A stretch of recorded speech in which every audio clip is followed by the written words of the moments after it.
Sound of a golf ball being putted and falling into the hole. ನಮಸ್ಕಾರ. ಒಂದು ಪ್ರಶ್ನೆ. Green ಮೇಲೆ player ಪುಟ್ ಮಾಡಿದಾಗ ಆ ಬಾಲ್ ನಿಮ್ಗೆ ಬಡಿದ್ರೆ ಏನಾಗತ್ತೆ? ಬನ್ನಿ, ಈ ಚಿಕ್ಕ ವಿಡಿಯೋದಲ್ಲಿ ಫ್ಲಾಗ್ ಸ್ಟಿಕ್ ಮತ್ತೆ ಹೋಲ್ ಹತ್ರ ನಿಮ್ಮ ಜವಾಬ್ದಾರಿ ಏನು ಮತ್ತೆ ರೂಲ್ 13 ಪ್ರಕಾರ ನಿಮ್ಮ ಪ್ಲೇಯರ್ಗೆ ಪೆನಾಲ್ಟಿ ಆಗದೇ ಇರೋ ಹಾಗೆ ಹೇಗೆ ನೋಡ್ಕೊಳ್ಳೋದು ಅಂತ ತಿಳ್ಕೊಳ್ಳೋಣ.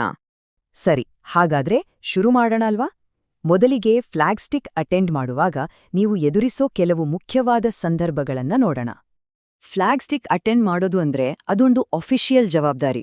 ಅಂದ್ರೆ ಪ್ಲೇಯರ್ ಶಾಟ್ ಹೊಡೆಯೋಳಾಗ ಹೋಲ್ ಎಲ್ಲಿದೆ ಅಂತ ತೋರ್ಸೋಕೆ ನೀವು ಫ್ಲಾಗ್ ಸ್ಟಿಕ್ ಹಿಡಿದುಕೊಳ್ಳೋದು ಅಥವಾ ಅದರ ಪಕ್ಕ ನಿಂತ್ಕೊಳ್ಳೋದು. ಓಕೆ, ಈಗ ನೋಡಿ, ನೀವೇನಾದ್ರೂ ಫ್ಲಾಗ್ ಸ್ಟಿಕ್ ಅಟೆಂಡ್ ಮಾಡ್ತಾ ಇದ್ದೀರಾ ಅನ್ಕೊಳ್ಳಿ. ಆಗ ಪ್ಲೇಯರ್ ಹೊಡೆದ ಬಾಲ್ ಆಕಸ್ಮಿಕವಾಗಿ ನಿಮ್ಗೆ ಅಥವಾ ನೀವು ಹಿಡಿದಿರೋ ಫ್ಲಾಗ್ ಸ್ಟಿಕ್ಗೆ ತಾಗಿದ್ರೆ ಯಾವುದೇ ಪೆನಾಲ್ಟಿ ಇರೋದಿಲ್ಲ. ಬಾಲ್ ಎಲ್ಲಿ ಹೋಗಿ ನಿಲ್ಲುತ್ತೋ ಅಲ್ಲಿಂದಾನೇ ಮುಂದಿನ ಆಟ.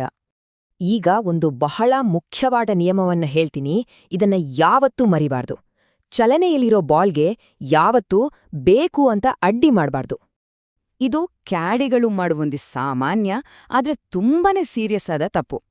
ಚಲನೆಯಲ್ಲಿರೋ ಬಾಲನ್ನ ನಿಲ್ಲಿಸೋಕಂತಾನೆ ಹೋಗೋದು ಅಥವಾ ಅದರ ದಾರಿನ ಬದಲಿಸೋಕ್ ಟ್ರೈ ಮಾಡೋದು, ಹೀಗೆ ಉದ್ದೇಶಪೂರ್ವಕವಾಗಿ ಮಾಡಿದ್ರೆ ನಿಮ್ಮ ಪ್ಲೇಯರ್ಗೆ ಪೆನಾಲ್ಟಿ ಆಗೋದು ಗ್ಯಾರಂಟಿ.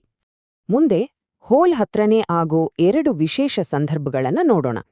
ಇಲ್ಲಿ ಒಬ್ಬ ಕ್ಯಾಡಿಯಾಗಿ ನಿಮ್ಮ ಜ್ಞಾನ ತುಂಬಾ ಮುಖ್ಯ ಆಗತ್ತೆ.